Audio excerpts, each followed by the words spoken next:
Ladies, Coach Jerry here. Welcome to this video.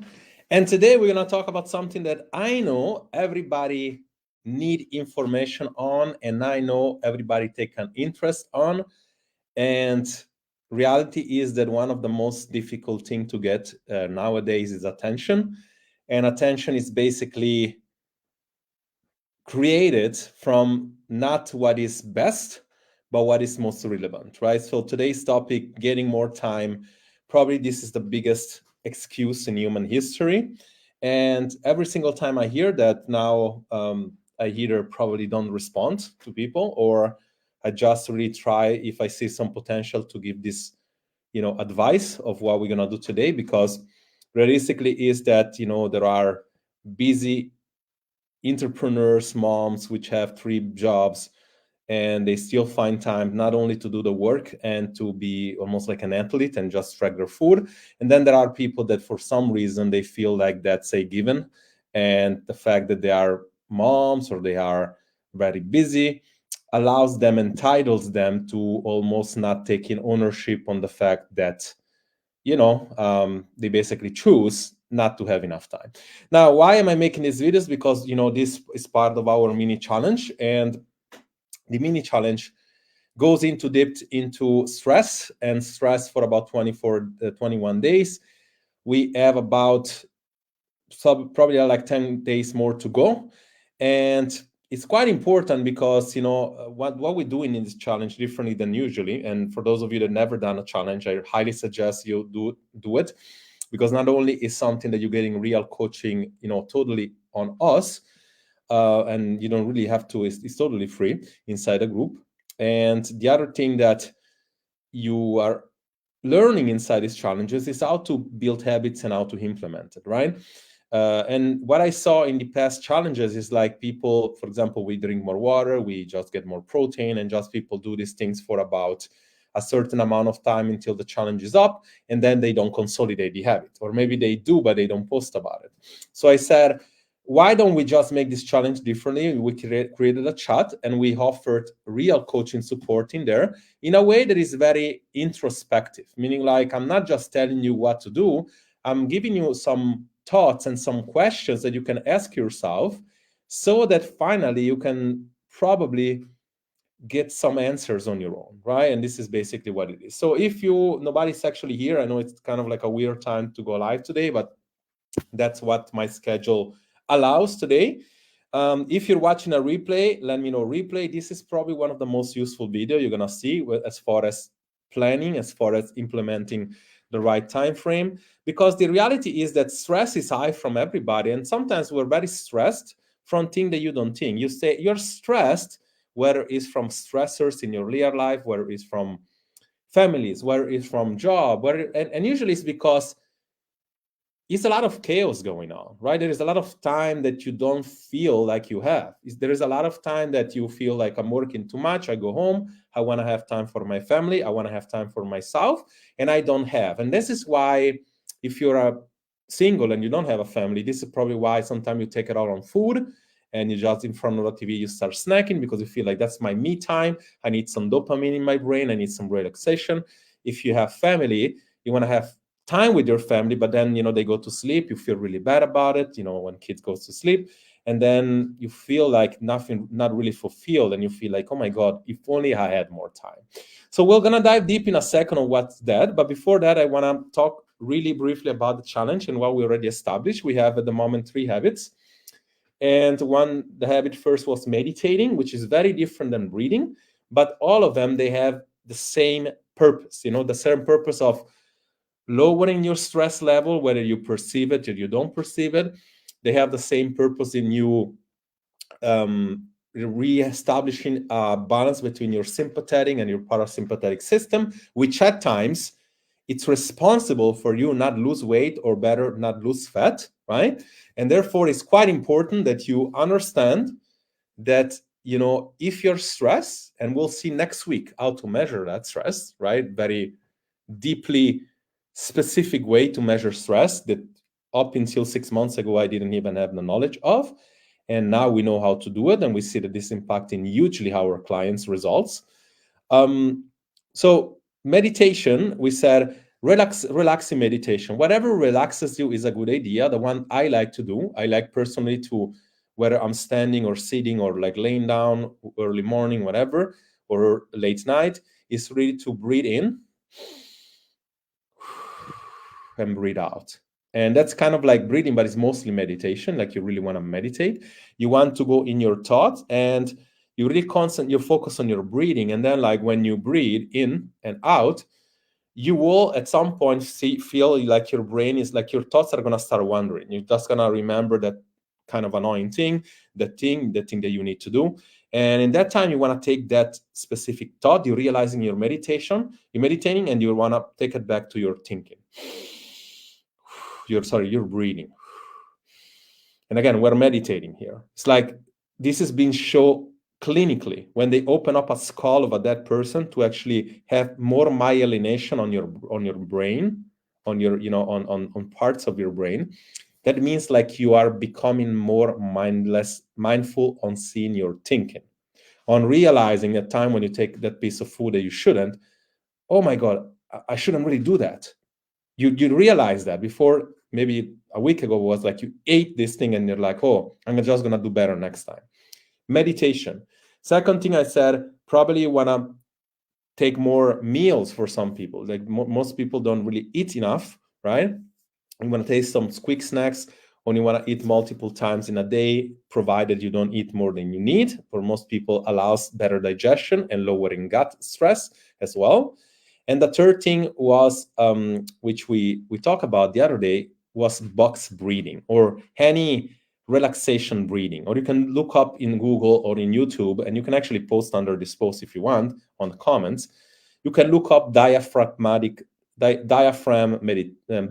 breathing. Like most of people have their diaphragm stuck or locked, and this idea of like breathing in, hold in for 5 seconds or 4,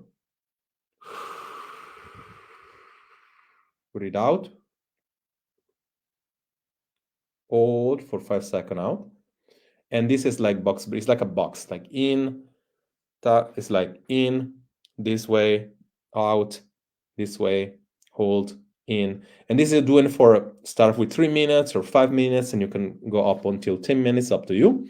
Multiple times a day. I suggest at least once in the morning, once in the night. Yesterday we introduced I don't know if it's going to be less habits, but it's going to be definitely the most important, an exercise in our mindset call. And I said, I wanted to implement an exercise that some of you have done in the past, which is basically track food and kind of be very aware of what you're eating. You can take picture, you can post in a group, but it's not for the purpose of tracking the calories, but it's for the purpose of whenever something happens, like a binge, a night out, when you go out, something that you didn't realize you put so much sugar or too much things in your coffee.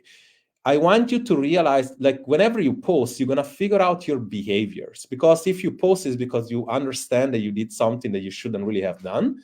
And then you can ask yourself the very important question: what was the root of the behavior? Like, what got me to want to snack on the thing I shouldn't eat?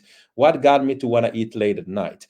And as you track your stuff for about 7 days, everybody can do something for 7 days. And this oversees all my advice or whatever protocol we're doing if you're a client.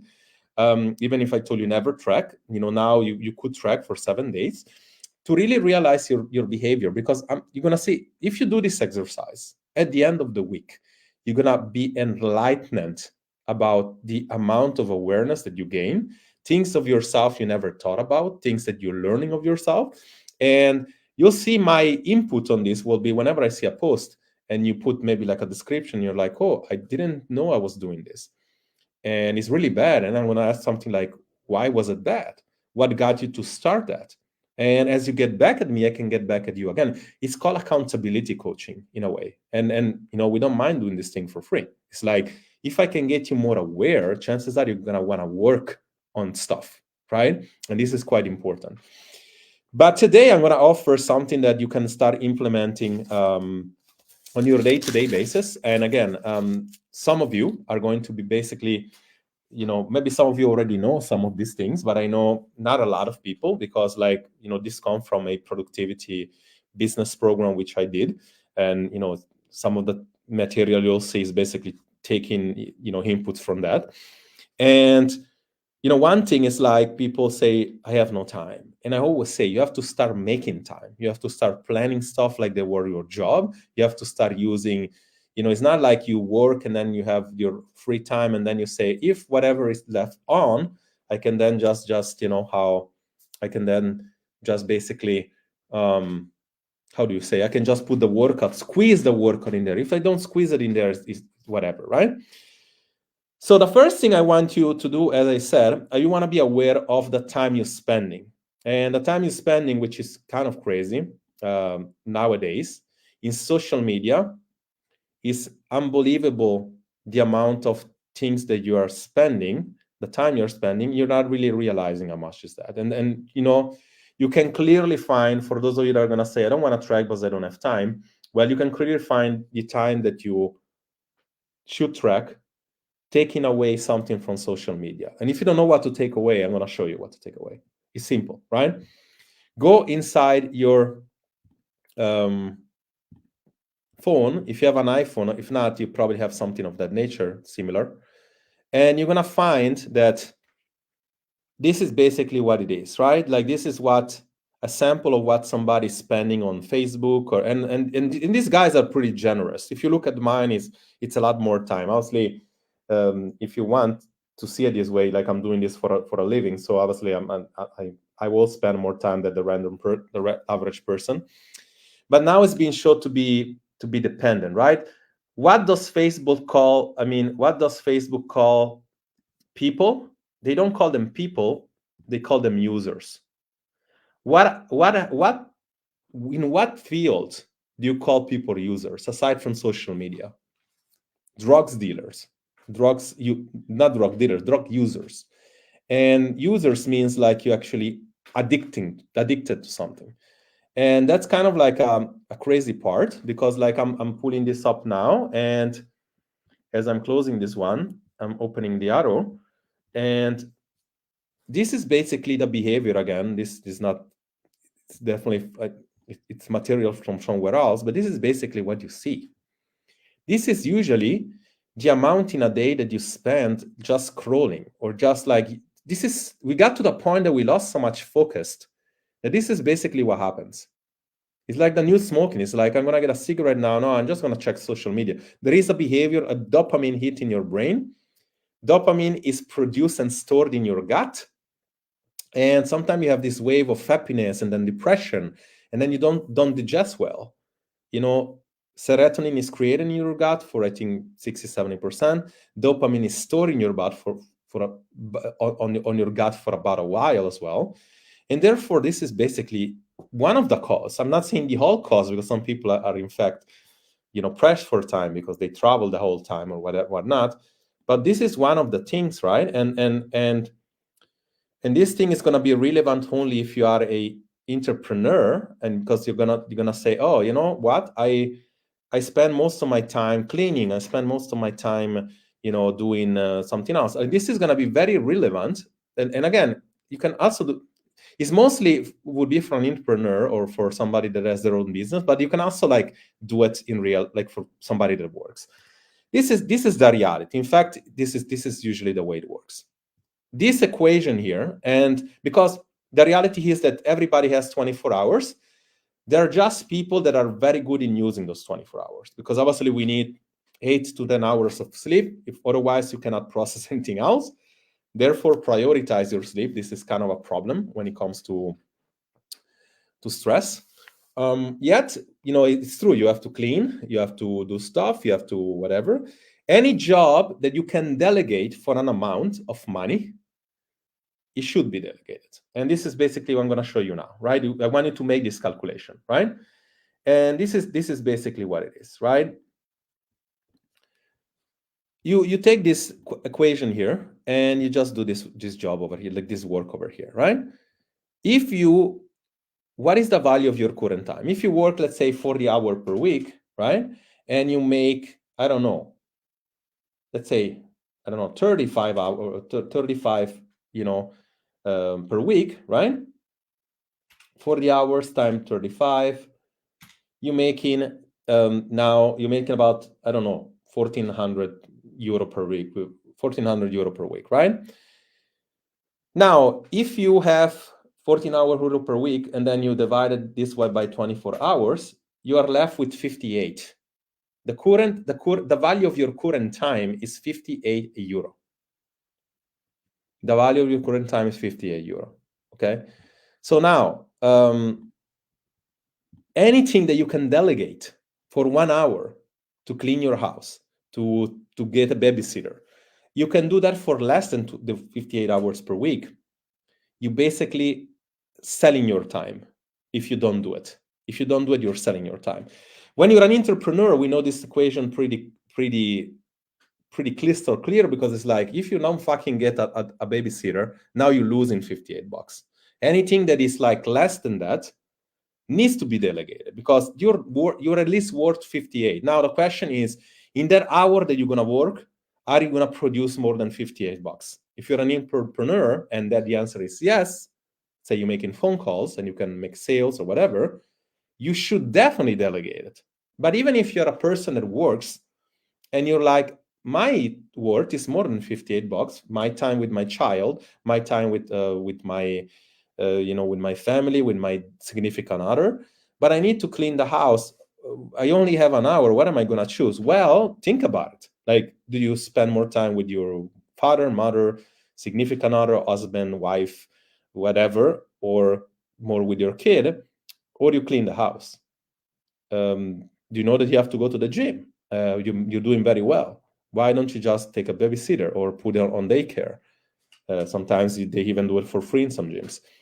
I just wanted to give you perspective. You're not thinking about those things. You're probably saying, "Oh, I don't. Life is happening to me. I have no time." So how come all these outliers that you see out there? I mean, they are outliers, but in all fairness, there's a lot of like professionals, busy women that are doing this on a day-to-day basis. They have kids, they have jobs, and they still make stuff work. And they don't have this pretend like there is no time. Okay, so this is basically what it is, right? So, and again, like going back to that thing before, you would, if you did that math before, that calculation on social media, you would come out with this thing, which is basically 24 2 hours per week you spend, 95 per month, and about 1,000 plus per year in social media. So don't tell me that there is no time in the world. There is time. I mean, it's not just used to the best way. How to use it? Like I said before, you need to plan. We have a test inside. Actually, the first thing that you need to prioritize and plan is your sleep. And one thing that I want to show you and give perspective about, if you have our foundational website, is in there. And I'm going to show you now for a second. By the way, if you're a person that says, I like to do stuff on my own, I like to work on my own, you can just access to this website right now to a very low, very price point. If you want, just DM me. I'm going to give you the option of getting your course foundational part as well. And basically on this part, on the beginning, on how to track results, you can take this test, which is called MIQ test. In fact, you can just go online and take the test if you want. I'm just giving you here this thing because, as like everything in life, is not the information you're missing, is the implementation on the information. And it's just the fact that you're not really good on what to do when you're done it. Meaning, like, if you know that you're a morning person, now you still don't know how to plan correctly. And that's kind of like what I'm trying to give in this video. Therefore, everything you're going to learn today, you can just go and do. But if you need help implementing, this is when it probably is a good idea to think about, getting some support. Now, if you don't like the MEQ test, then you can also take the chronotype test, which is basically something that was made famous over here, like you can see it on the Business Insider. And let me just share it right now. The chronotype test is something that's going to tell you whether you're and again, obviously it's really funny, but it's going to tell you whether you're a bear, whether you are, a, how do you say? Let me see if I see it better here. Oh, shit. Whether you are, what animal are you? The funny part to me is like, I wouldn't probably be none of these animals, because all of these animals, wake up anywhere from 6 a.m. to 9 a.m. And sometimes I'm a very late sleeper, but I will work until 3 a.m. We have calls from Australia, and therefore it's not really reflecting the reality, but in a way, it's telling you a bunch of like stuff. It's called chronotype test about the animals. And based on how you are, or based on those characteristics of what you are, you might have seen some interesting stuff. The purpose of that is obviously to know that if you're an early riser, meaning like if you wake up really early, you kind of like already in a good position. If you like to be late, you kind of like need to find ways to, if you go to sleep really late, if I take that test, I'm not going to be a late, how do you say, like a night person. I'm going to be intermediate night. Why is that? Is because even if I start the day later, one of the first thing I'm doing the day is working out. That elevates my cortisol, but try to lower it down on the evening. It's not always possible, but I'm getting much better on it. And I'm going to show you next week how. So the first thing, obviously, you need to be able to prioritize your sleep. You need to be able to prioritize your sleep. You need to be able to plan stuff in advance. And again, this is another example of how do you plan stuff in advance. Again, this is from very productive, productive people, high performance. They will plan even the sleep, how much they're going to sleep. They will plan when they're going to wake up. They're going to commute. They'll plan when they go to the gym. They'll plan what is called, work from home or deep work or very intense thing. And then they will plan the days of every single team, catching up with one thing, doing the marketing in another thing. And basically, like all that allows you to do something quite remarkable, and basically allows you to choose the strategy you will work with, meaning like it allows you to choose what are the tools I need, right? What are the tools I need is like, if I have no time or the perceived no time, chances are I might do some meal preparation and take it with me into work. I probably not gonna choose to wear 10 different sneakers just to be on fashion, but I'm probably just gonna, prepare my, clothes before, right? Another thing that, decision fatigue, that we see this all the time. As you see me here, when I'm working, when I don't need to do a specific video, very entertaining, I'm always using the same kind of shirts. I don't care really about, I don't feel as putting a very colorful shirt is going to give me more views or like give me more my point across. And I don't want to make decision fatigue. My breakfast is always the same. My lunch very similar, except when I go to meet a friends like later on, maybe dinner is different. But you want to avoid decision fatigue, because decision clogs your mind, and then the clog of your mind, there is chaos, and then the chaos make you lose weight, make you waste your time, basically. The last thing I want to give you with this, and it's quite important, is this idea that whenever you build these building blocks, this week, this time I'm going to work out, this time I'm going to eat, this time I'm going to cook, this time I'm going to see my child or my parents, whatever. This time I know my kid is at school. You want to be living in building blocks, and you want to focus. We're losing the ability to focus, and when we don't focus, we go on social media. So we don't want to do that. How do you don't do that? It's simple. You stop everything. You put airplane mode on your phone. This is what I'm doing. You put any notification off. You need to put, I know people very close to me, very important also for me, and I keep telling them, you need to put off this notification. They actually leave it on the night. They don't sleep well for that. What could possibly happening? Well, except from an emergency call, which is something, why would you want to leave your phone on the night, your notification, to get emails or Facebook notification? To, this ping, ping, ping. It's like you don't get good sleep. You're around, you get a message, you have these impulse that you need to answer it. No, this is your time right now. Whether is your time personally or is your time to work, is your time. One thing that I see also doing from people all the time, they lose the ability to either work on something and then be off on something. You either on or you off, but they're never really on and they're never really off. They do some stuff for like a second, then they check an email that something comes up. So they never really working. And then when, of course, they feel this is time for myself, what they do? Scroll on the phone. That's the truth. That's the facts. And the facts is the truth gives you power. If you're able to handle the truth, if you're able to say, yes, that's me, I need to improve on it. Let me know if it's you, because that will definitely me. I mean, that's still me. I'm just getting more aware. And first you get aware, then you build the behavior. Like I said yesterday in the call, we engage the field. We don't close a loop. We don't say, I tried, it worked, or I didn't try, it didn't work, or I tried and it didn't work. But you actually leave it on, you test this thing for 6 months or a year, and then you ask yourself, how can I optimize and get better? Funny enough, when you do that, you're learning something. It's not about learning so many podcasts, about seeing so many books, reading so many books. It's about doing. It's about testing. It's about being aware. Today, chances are you saw some material that you never heard before about time. You can let me know and comment on the bottom. Did you hear that before? Chances are you didn't, because I know 90% of people don't see time consumption in this way. Now that you know, my question is, what are you going to do? Are you going to do something with it? Because if you are, I'm giving you yet another tip, another visual tip. How can you focus? How can you be on or off? Hint, you don't need to hear some weird music like, I'm going to focus, I'm going to be very motivated. Well, that can help, but you're going to actually do it. And you're going to do it this way. You're going to actually put a I don't even know how to say that word.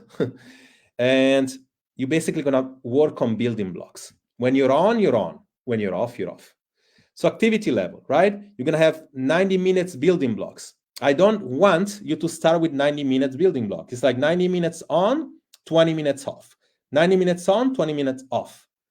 As you can see, there is an arousal, there is high performance, then there is a stress going down. When you start stressing, you stop, and then you relax for 20 minutes. When you relax, you relax. You get a coffee, you don't check your phone, you just think about something cool. You might even read a book. If really it's something that you like to do, checking your phone, you can, but check your phone like saying, did somebody text me? I should just do something, not for work. Did somebody, family text me? Let me get back at them, right? You relax. You don't just go on social media and you just get your brain more clogged. You just do that. Now, you don't get to 90 minutes right away. You start with maybe 20 minutes and 20 minutes off. You start even with 10 minutes on, 10 minutes off, or 10 minutes and 20 minutes off. You don't have to feel bad about starting with focus 10 minutes and then 30 minutes off. That's a huge, huge win if you were able to do that already. It's not about that you just have to feel, oh, okay, I feel like a loser because I cannot even focus for 10 minutes. Trust me, before today, you didn't even focus for 2 minutes. So 10 minutes is a huge win. So start living in building blocks. Build those blocks. If you want to do an amazing exercise for the purpose of the group or the challenge, even on a piece of paper, just write down your plan for the week in building blocks, as you saw, boom, boom, from 8 to 10, whatever, right? How do you know how to focus? Simple. You can start with 10 minutes. You go on something that is called, inside a phone, everybody has, is called a stopwatch or a whatever timer. And it's simple. You put 10 minutes on. When this thing beeps, your time is over. And one thing you're going to realize, in those 10 minutes, you're going to feel, fuck, I did nothing. Why? Because you didn't really focus. And again, don't feel bad about it. That's exactly what is supposed to happen. Because if you're already able to focus, chances are this video wouldn't be useful for you. It wouldn't relate. But if it's you, like, hey, that was me initially, I'm like, oh, I just 20 minutes. I didn't do any work. And I'm like, what did I do really? Oh, okay, I made a few phone calls. Then I got really frustrated. Then I saw something beeping on my phone. I was checking it. I was thinking I was still working, but I wasn't really working. I wasn't focusing. My task for those 20 minutes would have been to work, and I didn't. Just to give you perspective, now I'm going to have a call. Very likely this person is not going to show because we try to follow up. So now this call would start at 4:30, and I have building block up until 5:30. And if this person is going to show up, I'm going to work out now. If this person is going to show up, I'm going to work out as soon as she finishes the call. So as you can see here, you can be flexible with your stuff, but you need to have a plan. Just like randomly go through life, telling you don't have time, then you're not going to have time. I hope this helps. I hope this gives you something new. I hope this gives you something that magical dopamine hit, that something that you haven't learned, because I know you haven't learned. Most of you don't have an idea, like didn't heard this before. The crazy part is that learning this and not doing it is not going to do any different. Learning this and doing it will. Now, 90% of the time you see me going live in this thing or in Zoom, you're not going to learn something necessarily new. Trust me, there are stuff that even in my field, I truly believe, luckily, I was groomed from very high level individual when it comes to fitness, probably, and also the nature of who we work with, women over 40. Chances are you're going to learn a lot of new stuff. You're going to process new information. But you're also going to hear me say the same information in different ways over and over again. What I'm begging you for is taking action. If you are in this group and you're not a client, just do the challenges. Just do the things that we said. Just come to the free calls. And if you feel like something is relevant to you and is something that you can, manage, when we have stuff for like $10, get those things, because this thing is going to give you actionable steps. But even if you can't, just at least do the free stuff you have here. If you're a client, implement what you have, because I'm telling you, that's the best information and coaching system we have come up in years. What I noticed between now, before, because obviously I have a very long career, having one-to-one into gyms and stuff. In 2016, I went online, and now obviously we had a little bit of a stop on COVID, and now we're back on track again, and we're doing probably much better. One thing that I see though is that back in 2016, there was two choices. People didn't do anything, or they actually did. They were very committed. Now I see a lot of people very excited in beginning, very focused on first 2 weeks, and then kind of like some of them, they kind of lose their way. And I know it's because the consumption is because you are exposed between now and 2016, probably 100 times more information than it was back then. And it's only been like 10 years. It's sad and it's unfortunate because it's harder for us to get the message out. It's harder for me. And if I cannot get my message out, by nature, I cannot. I mean, I'm always the same level of coaching, but I cannot really make this message strive. And this is why I always ask your help. If you have just an extra person you're inviting, an extra like on YouTube, an extra comment, that makes the message go around much better. And if you're happy, get a person in to the program. As I said multiple times, we give affiliate for that. But I know it's a struggle, because I know it's a struggle for you to do. And I know it's a struggle for you to know what to choose. And because of this thing I just talked about today, decision fatigue. You have too many things to choose. You don't know who to choose. And even when you don't have to choose, your brain is being clogged. It's like a cigarette user. It's like a drug abuser. It's like you have so many things going on. And then, you know what? Unfortunately, 6 months, a year, or 6 years of social media consumption will have a toll on your body and your brain, much like a diet will have a toll on your body and your brain. So it's your priority to detoxify yourself. Forget about the detox shakes of your body. Detox your brain. And it's quite important. You need to detox your brain. Hopefully this was helpful. I saw a few people watching. Let me know. I know a lot of gonna watch the replay. This video is gonna circle around. It's very valuable information, and I hope this helps. If it does, comment down below throughout the whole video. And hey, do the work. Just tell me. Just implement one little snippet of the video. Just say, okay, I'm just gonna plan this time. Oh, I just realized that I can live in building blocks. I just did exercise. You can take a picture. Oh, I look at my screenshot of the phone, right? It's quite important. It's life-changing, to the very least. Like, you're gonna improve your brain. You're gonna lower your stress. This is all about the stress. And I'm telling you, like, this is quite cool. I see Cecilia's here. Good seeing you. And obviously, you're probably one of the best implementers, Cecilia, on this particular thing, because even if you are one of those moms and wives and you work hard, you're always able to plan your workouts and your exercise much like a lifestyle, like everything else, like it was a job. And this is why you got second place into bodybuilding. And this is why now you're pursuing that career. And, there can be many more Cecilias in the world. Like, just start by doing the work. And it's remarkable to see how you went from now, and it was only maybe like 6 months ago, maybe like 8. I don't know exactly how it was. I know it wasn't that much longer. And that's the thing, that whenever you focus, you can get results, pretty amazing results, in very little time. And that's the lesson. That's a lesson for everyone. Hopefully this was helpful. Coach Jerry, talk to you soon, and let me know if you have anything for me. Bye-bye.